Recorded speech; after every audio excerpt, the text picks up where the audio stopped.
Support for the Couples Council comes from Mercier Wellness and Consulting. Their purpose is to equip you with the right skills for a happy and healthy relationship. Services available in office or virtual. Schedule your consultations now. For more information, visit mercierwellness.com. Mercier Wellness and Consulting. Small steps, big changes. This podcast is not a substitute for therapy. Please consult a licensed professional for your mental health needs. Now on with the show.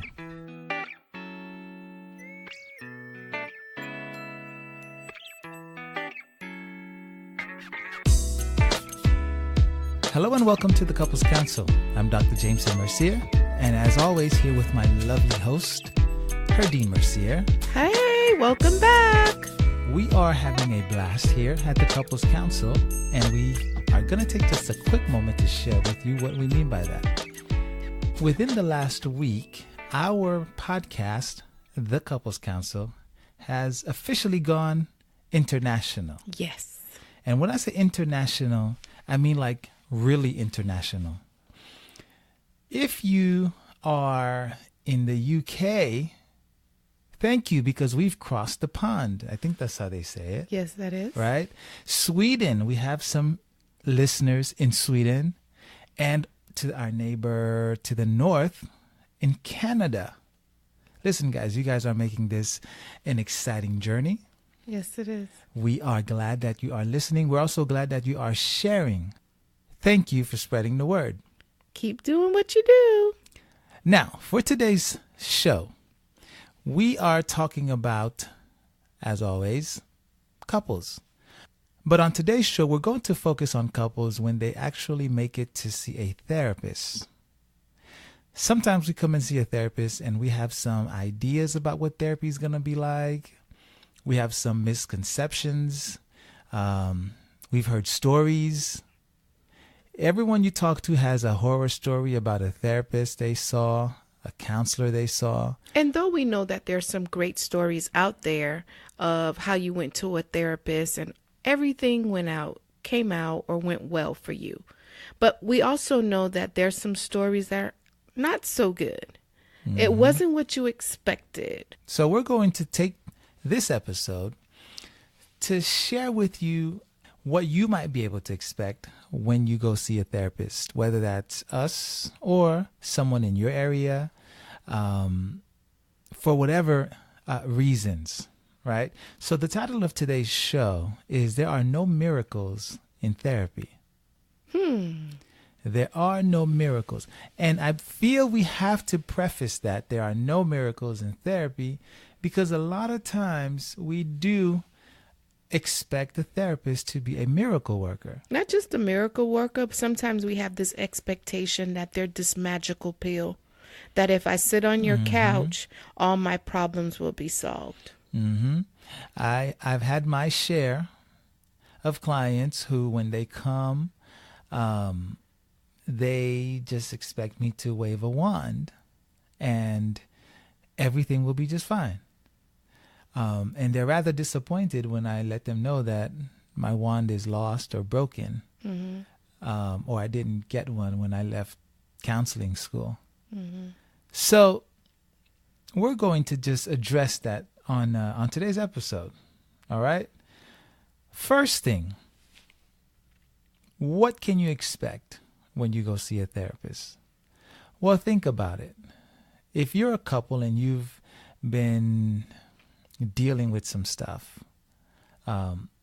whether having a hard time talking about your finances, having a hard time managing your day-to-day schedule, worrying about whether or not you'll be able to conceive. There's just all these day-to-day in and out of stresses that may be causing this cloud over your marriage. And oftentimes people come into these sessions wanting that burden to be lifted. That's all gravy. But the magic wand, once again, is not by us, the therapist. It's us coming together, this united front. Yeah, so one of the first things we'll tell you is that it's actually a collaborative effort, right? We are a team. Now, if it's just one, now you and the therapist are a team. If it's you and your spouse, now we're a trio, right? Do not expect all of the heavy lifting to be done by the therapist. Okay? For couples, when they go see a therapist, oftentimes they do so with the intention that the therapist is going to fix my spouse. The therapist is going to fix my husband. The therapist is going to show him that I have been right all this time. Right. You know? You let him know. You show him that I'm right. You show her that she's wrong and that I'm right. Well, it doesn't exactly work that way. I don't know that it will ever work that way because, first of all, this whole idea of fixing one's spouse, right? He or she is not broken. How do you fix something that's not broken? Well, the answer is you don't.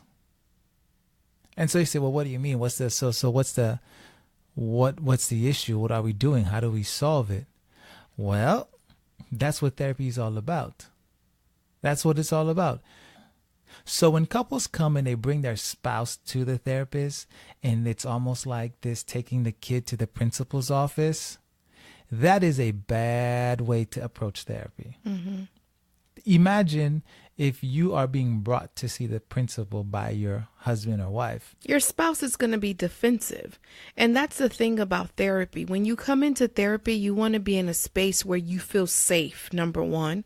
Number two, you want to be in an environment where you feel like you won't be judged or scolded because of whatever the issue is in your relationship, whether it's marital issues around intimacy with someone else outside of being a husband and a wife, aka cheating.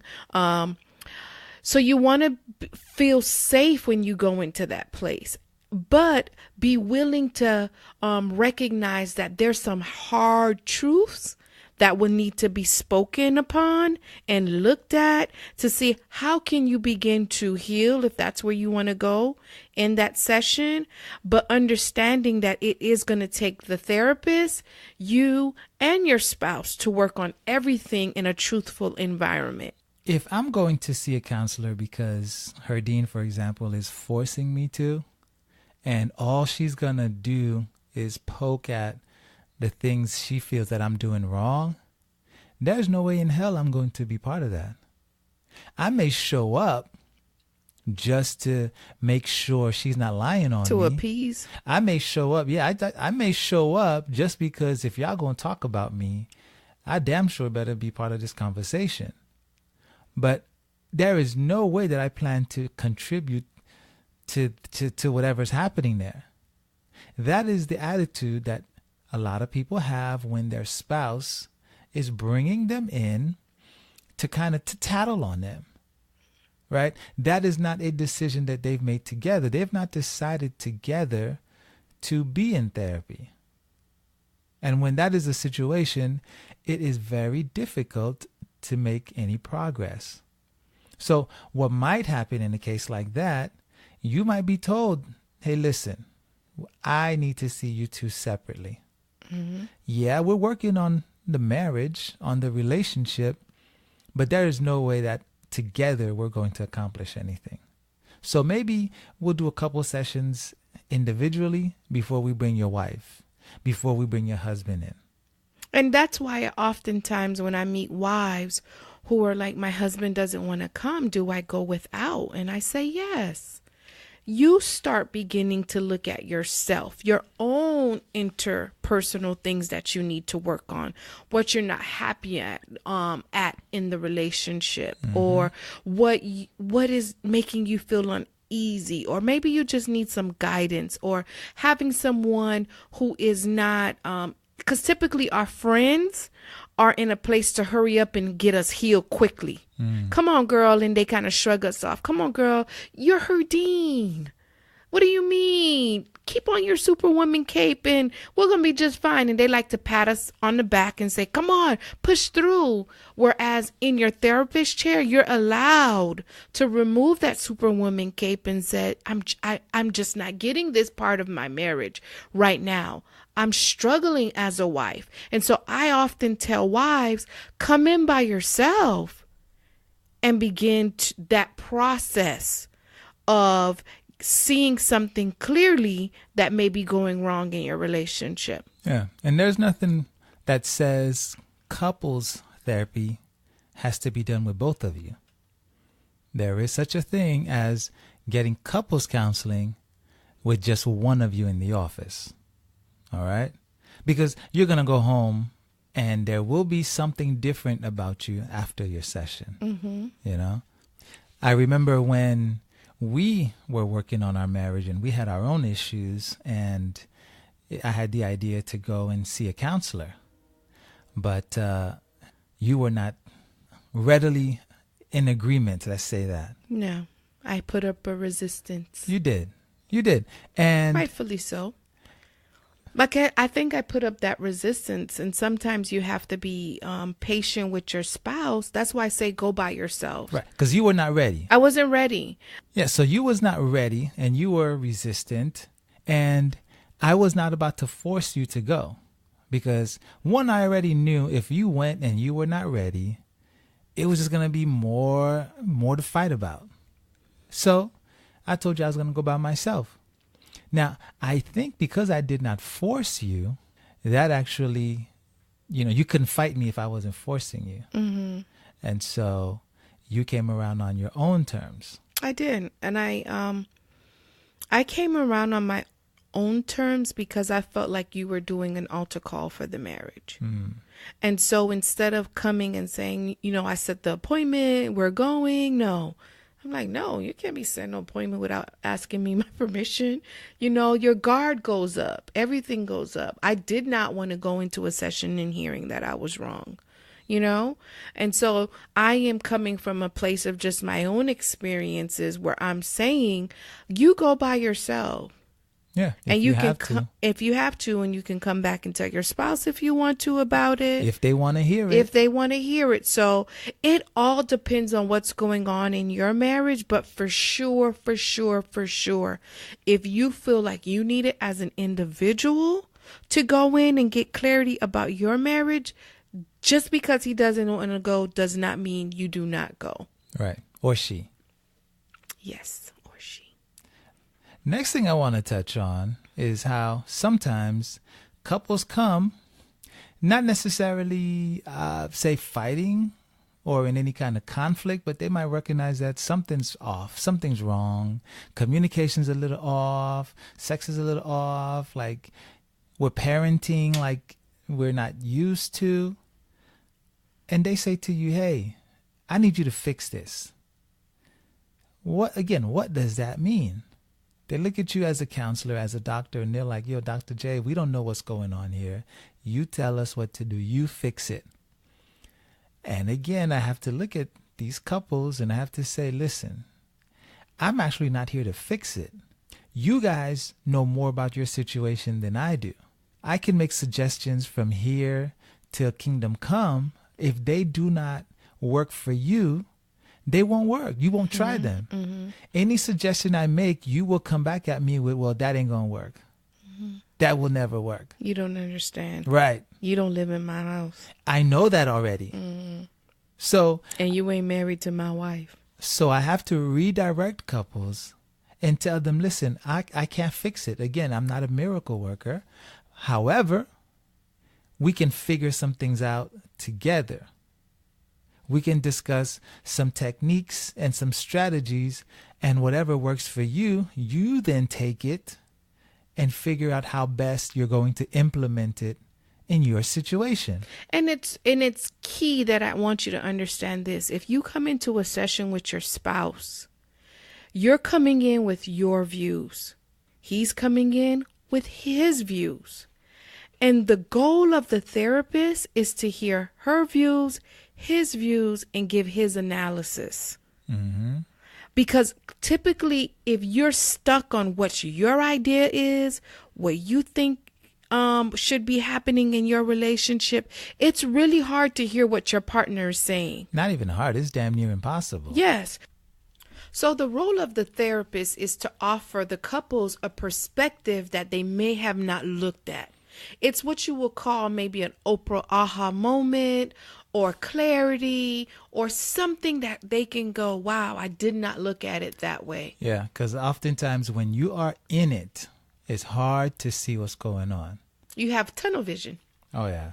So don't expect the therapist to fix your marriage, and don't be upset when they turn around and put it back on you, because it's not up to them to fix it. You know, I mean, I have suggested to couples, why not consider, maybe a weekend getaway? And they will say, we ain't got no money. Okay. I knew they were going to say that, but I had to try it as proof to myself. Nothing I say will fix it. It's up to you. Next thing. Some spouses will use a therapist as a mouthpiece. They will schedule a session. They will manage to get their husband or their wife there, and the therapist becomes the person to say the things that he or she can't say at home, or to suggest the things that he or she has always wanted to suggest, but too afraid to suggest. Not only afraid, don't want to hurt the spouse feelings, still want to look beautiful, or still want to be seen as supportive, still want to be that person in the relationship that it's not hurting the spouse. And so to avoid that, they try to make the therapist become their mouthpiece. Yeah. Now, the fact of the matter is that is more or less what therapists exist for, right? In the business, we call it being triangulated. And it happens all the time. But we get into trouble when we try to be sneaky about it. You know, if anything, you want to be aligned with your spouse. You don't want to be manipulative. You don't want to be like trying to have this double backwards plan idea to get what you want and trying to use a therapist. We see through that crap. We understand what's going on sometimes better than you do. So just come out with it. And your partner will be more appreciative in the long run. And sometimes what I love about therapy is it's coming through the sessions, and if you're having a hard time delivering the message appropriately without going head to head in an argument or a fight about the situation, the therapist will actually teach you how to communicate with your spouse, right, without having to go head to head. Right. Right. No. Now, there are instances where the therapist will help and kind of say, hey guys, no, let's say this, let's try this, we'll work on these things. But again, that's in like an open, honest, straight up setting. None of this trying to have these conversations with the therapist in between sessions. Come on, guys. I've had couples where after a session, the spouse will call me and they'll say, oh, you know what? This didn't come up in therapy, but I just want to let you know. And I said, whoa, I got to stop you right here. Why did this not come up in therapy? Well, I couldn't say it. I said, no, we're not going to do this. And then they'll have the nerve to ask me to keep a secret. That is the worst thing you can try to do. Now, a good counselor, a good therapist won't allow that. However, it's not going to keep people from trying. And so having this conversation today is not saying avoid the therapist. That's not what we're saying. We're actually saying this is what you should expect. This is what we do, and this is what we don't do to make sure that your relationship is thriving. Well, Ardeen, it doesn't make sense. You don't want to be our mouthpiece. You don't want to keep secrets. Then what do you actually do as therapists? Yeah, well, this is what we tell you, right? Some people will say, well, y'all really don't do anything, do you? Well, some people feel like that, and that's fine. But we actually do more than nothing, As clinicians, we're trained to help couples and families and individuals improve communication skills. We're trained to help people recognize um, destructive communication patterns. Yes. Not only that, we're trained to have you look at patterns that you may not even realize that you've carried on from your parents' generation. And now you've brought it into your marriage. Yeah. We teach people communication skills because, believe it or not, even though we talk all the time, some people just do not know how to communicate. A lot of times we just walk around reporting, we walk around nodding. But as far as communicating effectively, a lot of couples, a lot of people aren't sure what that looks like. And not only that, we're also trained to teach you to identify your spouse communication pattern. Yep. And how to get through to your spouse. Yep. And then after that, develop one that works for the two of you. Yes. Okay? Because, one thing we've learned, Herdine and her upbringing is completely different from mine. They have their communication pattern. I have mine. And when we got together, there was just some things we had to sort out. There were just some ideas I held about communication that were different from what Herdine was expecting, what she was used to. And so we had to create our own language. Not just own language, as simple as family rituals. Like my mom made sure we had dessert after every meal. Yeah. For the most part. And Dessert. Jay is like, dessert? What is that? What is dessert? I was like, we have to have dessert. Dessert. Dessert. In the islands, well, let me not say islands. In Yeah. my house, when I grew up, dessert was like, why do we need this? That's not food. Yeah. So snacks, Jay didn't grow up with snacks what's a in the snack? pantry. What is a snack? And so we had to learn, and we had to actually learn, okay, we have to find some balance. We have to communicate how important this is to the relationship, or our bellies, or my time and what it means for me. And so it took the dialogue of us learning how to communicate around the subject without pressing my buttons, and I'm not pressing Jameson's buttons. And just because we learn how to communicate about it doesn't necessarily mean that we agree on everything. To this day, I'm still not a big dessert person.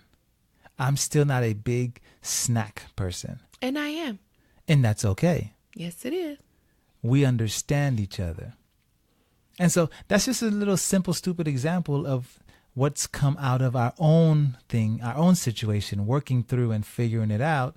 And that's just one little thing that a therapist can help you and your spouse, your husband, your wife, sort through.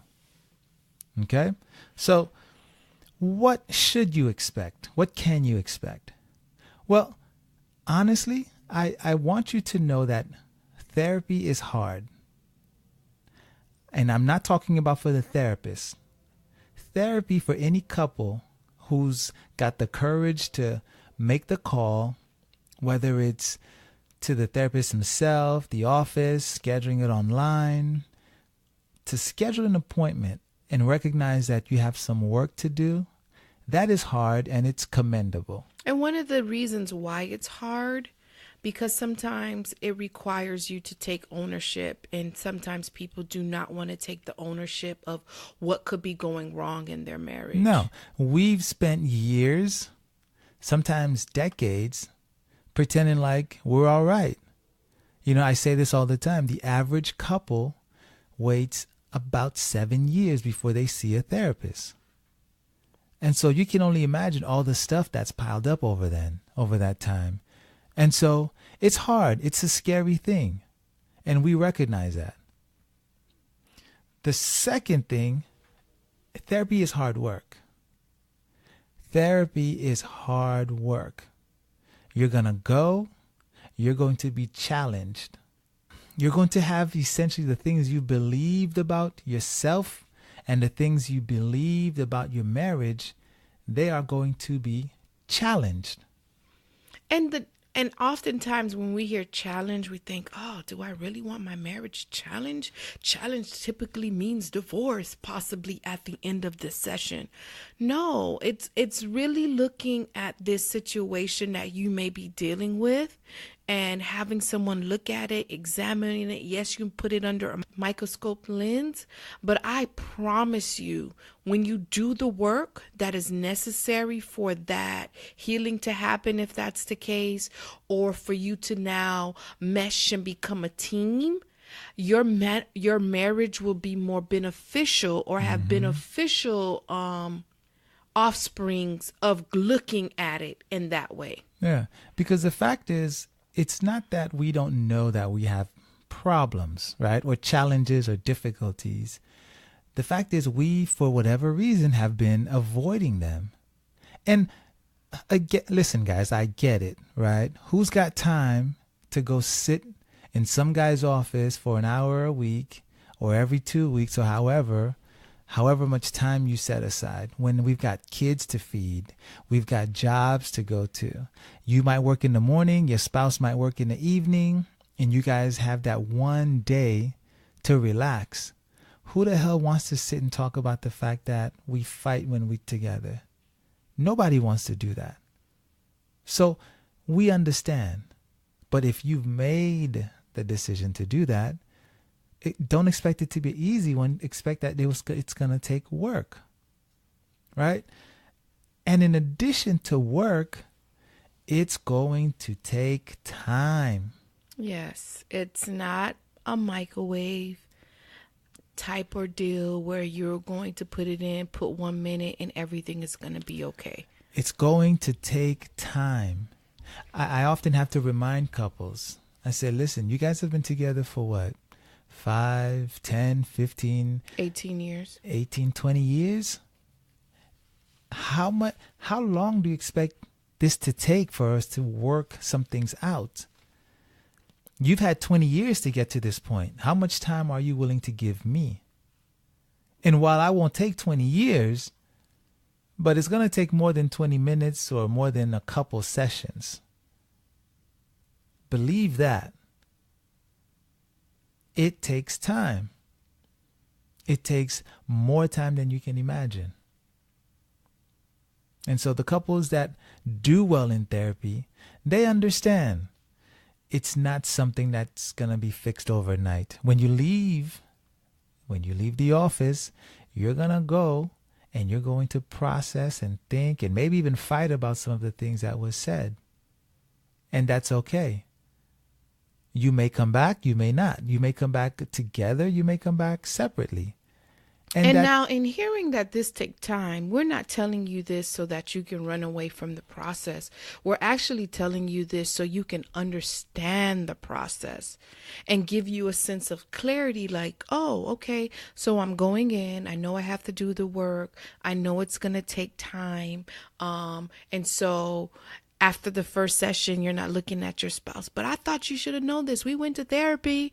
No, it takes time to, after the sessions, for you to go home and reflect and ponder and kind of digest what was said to you in session. Yeah. Because sometimes if you have the right therapist, you're going to be hearing some of the information for the very first time, and you've been with your spouse for 10 years. Oh, yeah. I like to ask couples, when we're kind of going through some of this information, I'll turn to the wife or to the husband and I'll say, is any of this new for you? And you'd be surprised how often I hear, actually it is. I did not know he or she felt that way. So now that's something we got to unpack. Mm-hmm. Now that's evident that there's not as much communication as you thought. Maybe there's some secret keeping. And so this is why it takes time. This is why it takes hard work. This is why it's painful. But if you stick with the process, right, it gets better. If you commit to doing the work, whether that's for the relationship or for yourself, it gets better. Now, one thing we didn't touch on that I just want to mention now is that you will be supported every step of the way. That is true. You are not alone in this process. The metaphor I use is I tell people they're driving the bus, right? But they say, I don't know where the hell I'm going. I said, that's fine, though, because I'm on the bus with you. You're in control of the session. You go as fast or as slow as you want, and you determine whether we go left or right. But you're never doing it alone. It's true. It's so true. It's literally having someone cheer you on through your pain or your sorrow or your joys, and looking at all of it come together, because ultimately we do want to see our clients thriving, happy, and have a healthy relationship. Yeah. And so we just want to remind you that if you are thinking of consulting a therapist, if you are thinking of reaching out to a professional to help you in your relationship or for whatever individual concerns you may have, don't waste any more time. Reach out, but don't expect a miracle. Don't expect to go, have something thrown on you and then you're done. It doesn't work that way. But do reach out and do the work and connect with a licensed and qualified professional so that you can go on with your life. So whatever the issue is, so that this thing doesn't hold you back anymore. Yeah.